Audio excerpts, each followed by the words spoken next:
ಇನ್ನು ತುಮಕೂರು ಲೋಕಸಭಾ ಕ್ಷೇತ್ರಕ್ಕೆ ಸಂಬಂಧಪಟ್ಟಂತ ಒಂದು ಅಪ್ಡೇಟ್ ಕೂಡ ಬರ್ತಾ ಇದೆ, ನೋಡ್ಕೊಂಡು ಬರೋಣ. ಅದು ಕೂಡ ಮಾಧುಸ್ವಾಮಿ ಅವರ ವಿಚಾರದಲ್ಲಿ ಸೋಮಣ್ಣ ಅವರು ಸಾಕಷ್ಟು ಕಸರತ್ತನ್ನು ಮಾಡ್ತಾ ಇದ್ರು. ಕಸರತ್ತಿಗೆ ಕರಗಿದ್ದಾರ ಹಾಗಾದ್ರೆ ಮಾಧುಸ್ವಾಮಿ ಅವರು? ನೋಡ್ತಾ ಇದೀವಿ ಈಗ ಡೀಟೇಲ್ಸ್ ಅನ್ನ. ಮಾಧುಸ್ವಾಮಿ ಹಾಗೂ ಸೋಮಣ್ಣ ಅವರ ಮುನಿಸು ಮರೆತು ಈಗ ಒಂದಾಗಿರೋ ಹಾಗೆ ಕಾಣಿಸ್ತಾ ಇದೆ.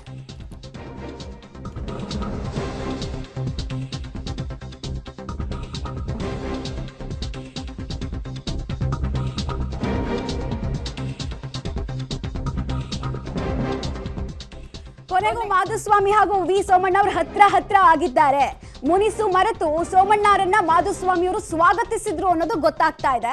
ಬಿಸಿ ನಾಗೇಶ್ ಮಧ್ಯಸ್ಥಿಕೆಯಲ್ಲಿ ಇಲ್ಲಿ ಸಂಧಾನ ಸಭೆ ಸೋಮಣ್ಣ ಹಾಗೂ ಮಾಧುಸ್ವಾಮಿ ನಡುವೆ ಸಕ್ಸಸ್ಫುಲ್ ಆದಂಗೆ ಕಾಣಿಸ್ತಾ ಇದೆ. ನನಗೆ ಸಹಕಾರ ಕೊಡಿ ಅಂತ ಕೇಳ್ಕೊಂಡಿದ್ದಾರೆ ವಿ ಸೋಮಣ್ಣ ಅವರು. ಸೊ ಕಸರತ್ತಿಗೆ ಕರಗಿದ್ದಾರೆ. ಸೋಮಣ್ಣ ಅವರು ಮಾಡ್ತಾ ಇದ್ದಂತಹ ನಿರಂತರ ಕಸರತ್ತು ಬ್ಯಾಕ್ ಎಂಡ್ ಅಲ್ಲೂ ಮಾಡ್ತಾ ಇದ್ರು, ಮತ್ತೆ ವಯಾ ಮೀಡಿಯಾನು ಮಾಡ್ತಾ ಇದ್ರು. ಫೈನಲಿ ಈಗ ಒಂದು ಹಂತಕ್ಕೆ ಅದು ಓಕೆ ಆದಂಗೆ ಕಾಣಿಸ್ತಾ ಇದೆ. ಬಿಕಾಸ್ ಇಲ್ಲಿ ತನಕ ಮನೆ ಹತ್ರನೇ ಬಿಟ್ಕೊಳ್ತಾ ಇರಲಿಲ್ಲ ಮಾಧುಸ್ವಾಮಿ ಅವರು ಅಂತ ಹೇಳಲಾಗ್ತಾ ಇತ್ತು. ಆದ್ರೆ ಬಿಸಿ ನಾಗೇಶ್ ಅವರ ಮಧ್ಯಸ್ಥಿಕೆಯಲ್ಲಿ ಇಬ್ಬರ ನಡುವೆ ಇದ್ದಂತಹ ಕೋಲ್ಡ್ನೆಸ್ ಅನ್ನುವ ಸಿಚುವೇಶನ್ ಕರಗಿದೆ. ಅದಕ್ಕೆ ಸಂಬಂಧಪಟ್ಟಂತಹ ಫೋಟೋವನ್ನ ಕೂಡ ತೇಲಿ ಬಿಡಲಾಗಿದೆ.